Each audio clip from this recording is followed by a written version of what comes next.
말씀 마태복음 21장 23절에서 27절 말씀입니다.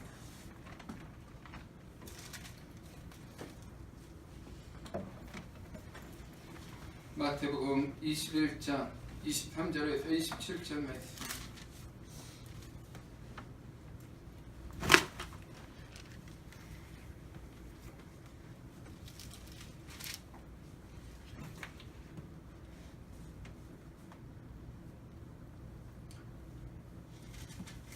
함께 봉독합니다.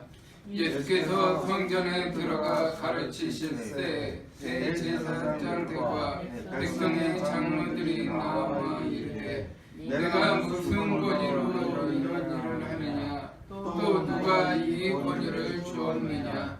예수께서 대답하시되 나도 하나님을 너희에게 묻으니 너희가 대답하면 나도 무슨 권위로 이런 일을 하는지 이르리라.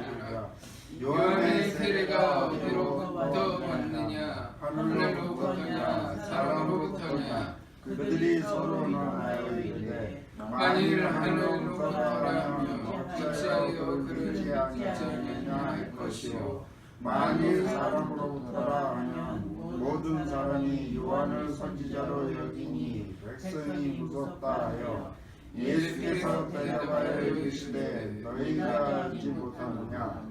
아니 예수께서 이르시되 나도 무슨 권위로 이런 일을 하는지 너희에게 이르지 아니하리라. 아멘. 한 마을에 돈 많은 영감님이 있었습니다. 그 영감님은 돈이 많고 하는 일은 없고 심심하여서 지나가는 사람들한테 내기를 걸었다고 합니다.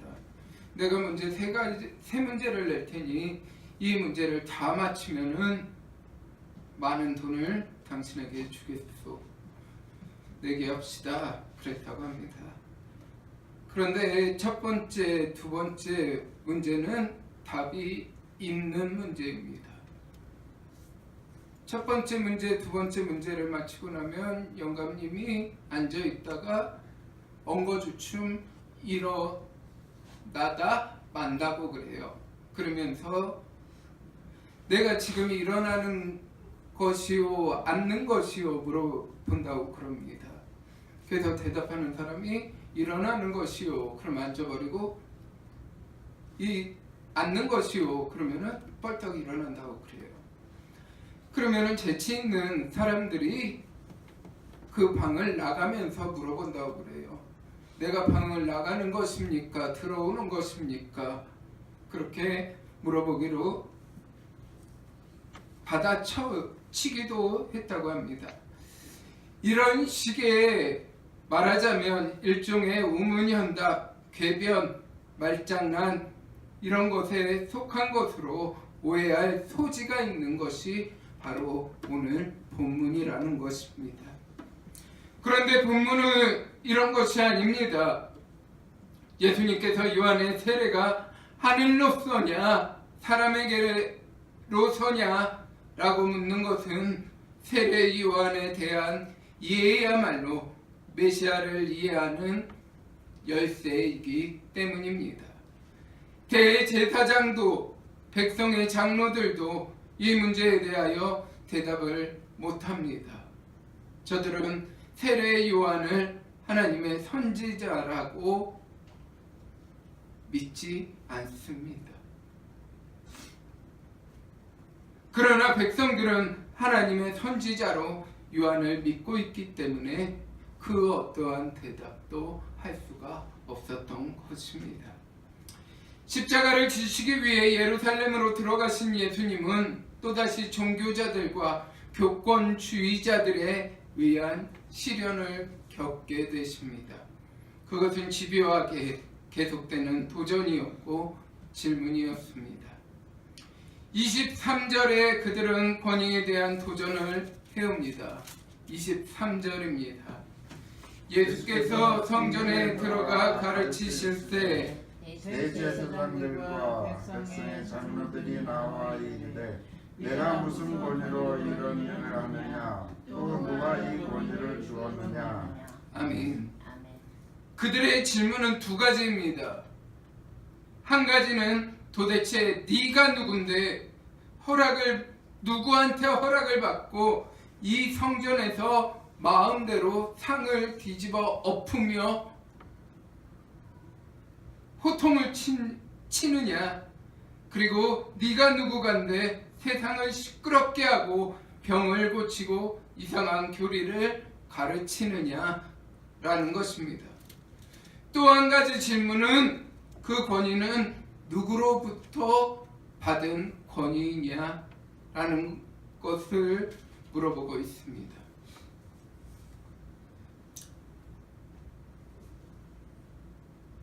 예수님께서 병을 고치십니다. 그리고 기적을 일으키십니다. 이적을 일으키십니다. 많은 자들을 물고기 2마리와 보리떡 5개로 먹이십니다. 그러니까 소문이 돌았습니다. 귀신의 왕 바알세불을 힘입어서 저자가 저렇게 귀신도 쫓아낸다. 그러니까 예수님의 어머니와 형제들이 예수님이 회당에서 사람들에게 말씀을 전하실 때 찾아옵니다. 찾아와서는 예수님을 데려가려고 합니다. 왜? 귀신 들렸기 때문에. 귀신의 힘을 힘입어 귀신의 권능으로, 귀신의 권위로 예수님이 그렇게 했다는 것입니다. 그래서 예수님은 노하셔서 말씀하십니다. 누가 내 어머니냐? 누가 내 형제들이냐? 아버지의 뜻을 깨닫는 자가 내 어머니요 형제다 라고 말씀을 하시는 것입니다. 바로 예수님은 마귀의 힘을 빌려서 귀신을 쫓아내고 병을 고치는 것이 아니라 하나님의 뜻대로 행하는 것이다 라고 분명하게 말씀을 하고 계시는 것입니다. 오늘 이 문제를 예수님께서는 그냥 대충 넘어가시다면 예수님의 사역은 모든 것이 헛것일 것입니다. 그리고 거짓이고 우연함에 불과할 것입니다. 당시 종교 지도자들은 예수님의 권위를 인정하지 않았습니다. 예수님의 권위에 항거하고 그것을 무너뜨리고 싶어 했습니다. 많은 사람들이 권위를 불편하게 생각합니다. 권위 하면 꼰대 취급받습니다. 그러나 권위가 없으면 세상은 무너지고 맙니다. 권위가 무너지면 신앙도 무너지는 것입니다. 신앙의 근거가 사라져 버리기 때문입니다. 바로 그 권위에 도전하는 것이 있습니다. 바로 사탄입니다. 하와에게 사탄이 찾아와서는 말합니다. 선악과를 따먹으면 하나님처럼 될 것이다. 그러니까 먹어라. 하나님 말씀의 권위에 도전하는 것입니다. 사탄은 지금도 권위에 도전합니다. 하나님의 질서를 무너뜨리려고 지금도 애쓰고 있다는 것입니다. 그래서 가정에서 아버지의 권위가 사라졌습니다. 학교에서는 교권의 권위가 사라졌습니다. 그리고 언제부턴가 교회의 교역자의 권위가 사라지고 있다는 것입니다.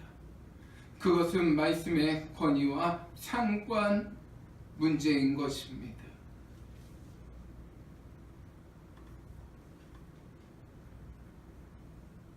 이슬람 난민이 제주도로 왔습니다. 무엇이 문제일까요?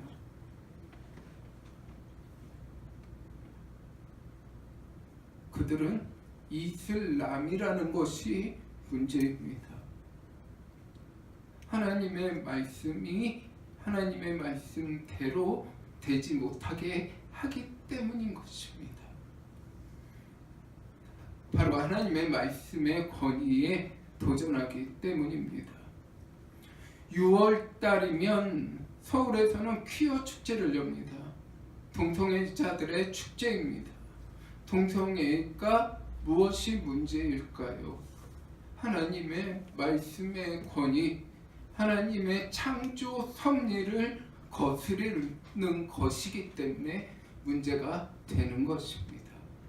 그것이 사탄의 방법입니다. 하나님의 권위를 무너뜨리는 방법입니다. 세상에는 지표가 필요합니다. 또 우리가 믿어야 할 신조가 필요합니다. 지표도 신조도 바로 말씀에서 시작이 된다는 것입니다. 말씀을 굳게 믿으시기 바랍니다. 그리고 그 말씀의 권위에 순복할 수 있는 저와 여러분이 되시기를 축원합니다. 예수님은 권위에 항거하고 권위의 근거를 따지는 무리에게 이렇게 대답을 하십니다. 24절입니다. 나도 한 말을 너희에게 물으리니 너희가 대답하면 나도 무슨 권위로 이 일을 하는지 이르리라. 아멘. 이것은 대답인 것 같지만 아닌 것 같습니다. 질문에 대한 회피도 아닌 것이 침묵도 아닙니다. 유행가 가사처럼 네 거 아닌 내 거 아닌 만약 제자들이 그렇게 물었다면 예수님은 진정으로 대답해 주셨을 것입니다. 그러나 그들의 질문은 진리에 대한 목마름도 아닙니다. 예수님에 대해 더 깊이 알아가고자 함도 아닙니다. 예수님을 수렁에 몰아가는 질문입니다. 그들의 동기가 불순했던 것입니다. 그래서 그 해답은 네 속에 있지 않느냐? 네가 아는 질문을 왜 나한테 묻느냐? 네가 스스로 답하라 하시는 것입니다. 25절에서 27절입니다. 요한의 세례가 어디로부터 왔느냐?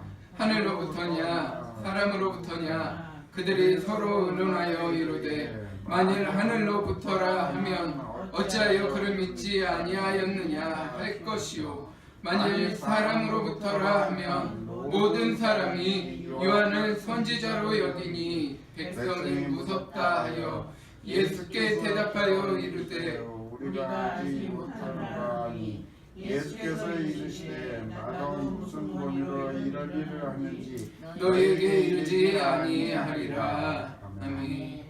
예수님께서는 본인이 무슨 권위로 이런 일을 하는 것을 몰라서 그렇게 대답하신 것이 아닙니다. 분명히 예수님의 권위는 하늘로부터 하나님께로부터 온 권위라는 말씀입니다.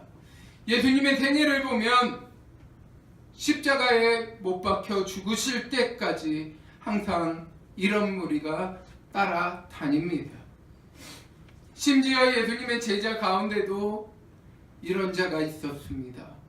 이런 구조 가운데서 예수님은 계속해서 십자가를 향하여 묵묵히 가고 계시는 것입니다. 우리는 하나님의 권위를 얼만큼 인정하고 계십니까? 여러분의 기도에 하나님께서는 응답하십니다. 그런데 그 응답의 방법은 여러 가지입니다. 그러나 그 응답조차도 내 방식대로 되어야 한다고 지금도 우기고 있다는 것입니다. 한국교회 목사님들이 멘붕이 왔다고 그럽니다.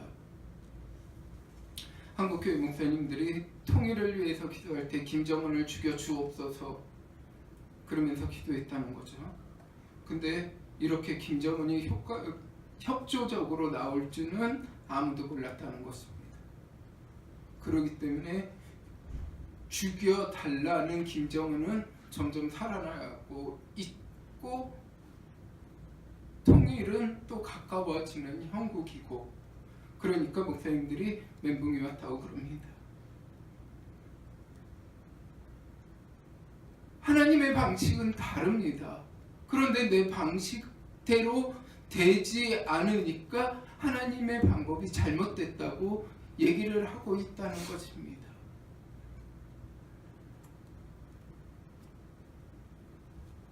바로 그것이 예수님께 대드는 저들의 모양과 흡사하다는 것입니다. 내 뜻, 내 방식, 그것만 옳다고 하기 때문인 것입니다. 우리의 그런 모습이 하늘의 권위를 인정하지 않고 있다는 것입니다. 인정하시기 바랍니다. 그리고 받아들이시기 바랍니다. 그것이 하나님의 뜻이요 하늘의 권위입니다.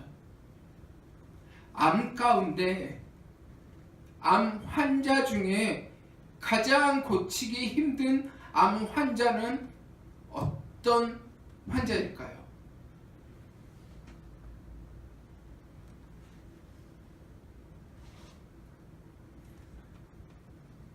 암 환자 가운데 가장 고치기 힘든 암 환자, 어떤 암 환자일까요? 시장.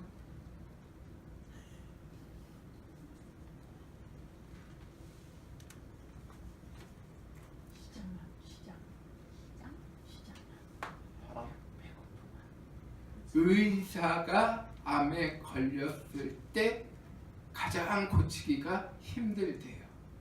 치과의사는요? 내가 의사인데 그러면서 자기가 책 찾아보고 인터넷 검색해보고 그리고 나서 따진대요. 왜 이 약을 주십니까? 왜 이런 방법으로 하십니까? 그러면서 시켜도 듣지도 않고 자기 마음대로 약을 먹고 자기 마음대로 식품을 먹고 그런다고 합니다. 내가 예수 믿은 지가 얼만데 하면서 내 직분이 뭔데 하면서 하늘의 권위에 도전을 하고 있는 모습이 나의 모습은 아닌지 생각해 보았으면 합니다. 예수님의 대답에서 우리의 권위가 두 가지가 있음을 볼 수가 있습니다. 하나는 하늘로부터 온 권위입니다. 또 하나는 사람으로부터 주어진 권위입니다. 예수님께 가진 권위는 하늘로부터 온 권위입니다. 우리가 오늘 교회에 나와 예배드리는 것, 하나님의 자녀의 권세를 받은 것, 구원받은 것, 주님의 뜻대로 하려고 하는 것들이 바로 하늘의 권위라는 것입니다. 저는 하나님의 동역자라는 표현을 참 좋아합니다. 그래서 동역자로서의 역할을 잘 감당하고자 노력합니다. 그러기에 쉽게 무너지지 않습니다.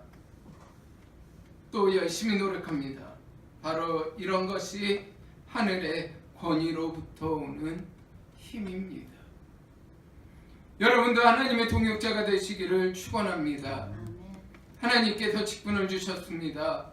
이것이 벼슬이 되면 안 됩니다. 이것이 하나님의 동역자로서의 직분이기 때문입니다. 또 하나는 사람들로부터 오는 권위입니다. 지금의 선거와 같습니다.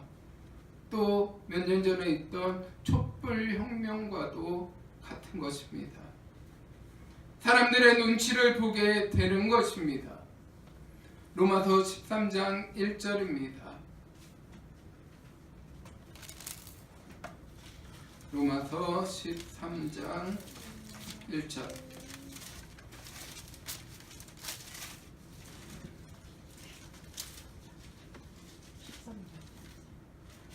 (13장 1절)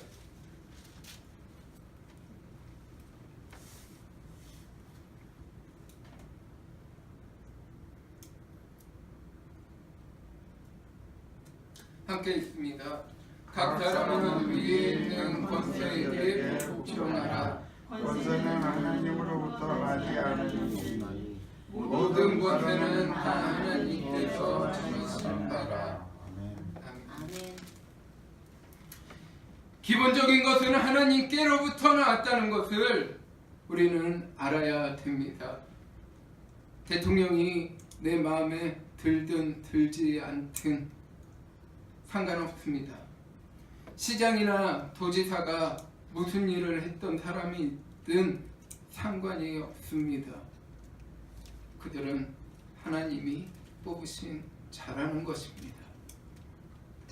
사람들을 통하여 하나님께서 세우셨다는 것을 우리는 알고 기도해야 할 것입니다. 하늘의 권위에 순복하시기 바랍니다. 또 사람들에게서 오는 권위에도 기도로 세우시기를 바랍니다. 모든 권위는 하나님께서 세우셨다는 것을 인정하시고 한 걸음 한 걸음 주님과 함께 걸어가는 주님의 백성이 되시기를 주님의 이름으로 축원드립니다.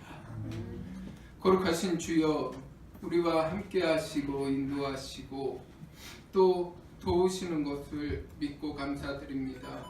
주님, 하늘의 권위에 승복할 수 있는 자들 될 수 있도록 인도하여 주시옵시고 하나님 은혜를 찬양하며 날마다 주님과 동행해 나갈 수 있도록 도와주옵소서. 예수님 거룩하신 이름으로 기도 올려옵나이다. 아멘.